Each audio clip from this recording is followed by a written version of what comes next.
नहीं मिलेगी ऐसी सास बहू। दिल्ली के एक इलाके में एक महिला अपने बेटे और बहू के साथ रहती थी। अरे बहू देख तो जरा, कौन इतना दरवाजा पीट रहा है? अरे किसे क्या हो गया है? लगातार दरवाजा धड़ाधड़ पीटता जा रहा है। देखती हूँ मम्मी, पता नहीं सुबह सुबह कौन आ गया। बहू दरवाजा खोलती है तो देखती है कि बाहर एक लड़का खड़ा था। थोड़ा गुस्से में था। अरे मैडम, आपकी ऑनलाइन शॉपिंग ने परेशान कर रखा है। बार बार आप अपना सामान वापस लौटाती हैं। कभी एक बार में सामान आता ही नहीं। अरे कैसे बात कर रहे हो? मैं कंपनी को फोन करती हूँ। तुम्हें नहीं आना तो मत आओ, कोई और आ जाएगा। इसमें गुस्सा होने वाली कौन सी बात है? अरे बहू क्या हुआ? किससे बहस हो रही है? कुछ नहीं मम्मी, वो ऑनलाइन वाला लड़का आया है, उसी से बात कर रही हूँ। देखो भैया, ये सामान वापस नहीं लेना है तो मत लो, लेकिन हंगामा मत करो। अरे कोई बात नहीं, लाओ आप पैकेट। मेरा तो ये काम ही है, बस थोड़ा गुस्सा आ गया था।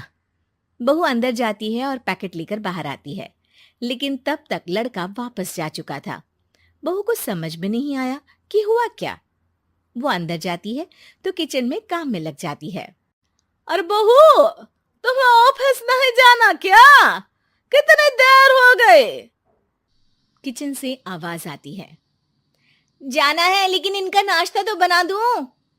और उनकी चिंता मत करो, तुम अपना नाश्ता लेकर जाओ, मैं बना दूंगी नाश्ता। अरे तेरा ऑफिस भी तो जरूरी है ना, कितना काम करेगी। ठीक है मम्मी, जाती हूँ। रात का खाना साथ में खाएंगे। इसके बाद सास ने दरवाजा बंद कर लिया। शाम को डोरबेल बजी। सास को लगा कि बहू ऑफिस से लौट आई है, लेकिन दरवाजा खोलते ही सामने एक पुलिस वाला है। राहुल यानी कि उसके बेटे ने उससे पूछा, कौन है माँ? अरे पुलिस आई है बेटा, तुम्हारे बारे में पूछ रहे हैं। अच्छा, अभी आया माँ। आप ही राहुल है?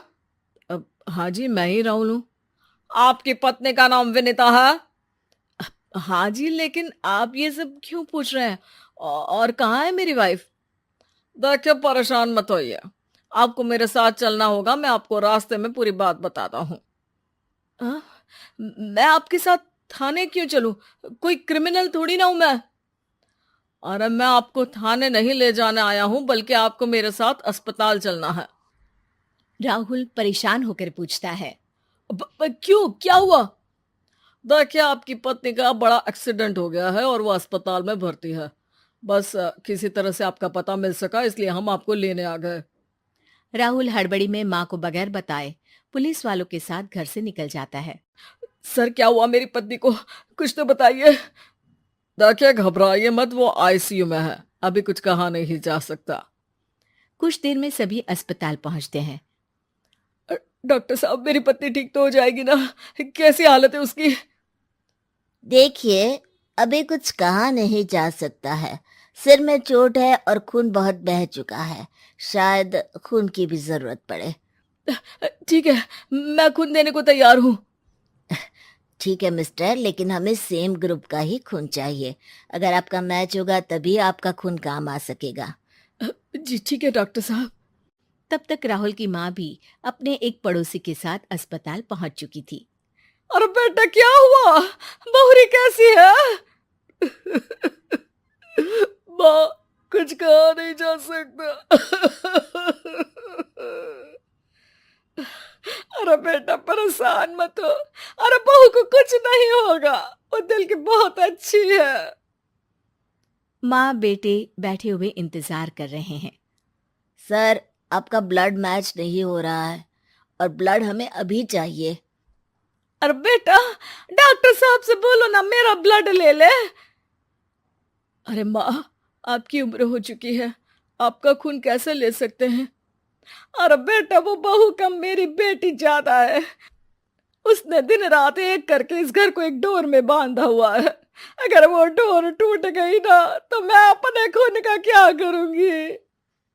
राहुल की आंख में भी आंसू आ जाते हैं। ठीक है डॉक्टर साहब, माँ का भी ब्लड टेस्ट कर लीजिए। अगर मैच हो गया तो ठीक है, नहीं तो किसी और को फोन करता हूँ। डॉक्टर ने तुरंत ब्लड सैंपल लेकर भेज दिया। कुछ देर बाद माँ जी का ब्लड ग्रुप मैच कर गया है पेशेंट से।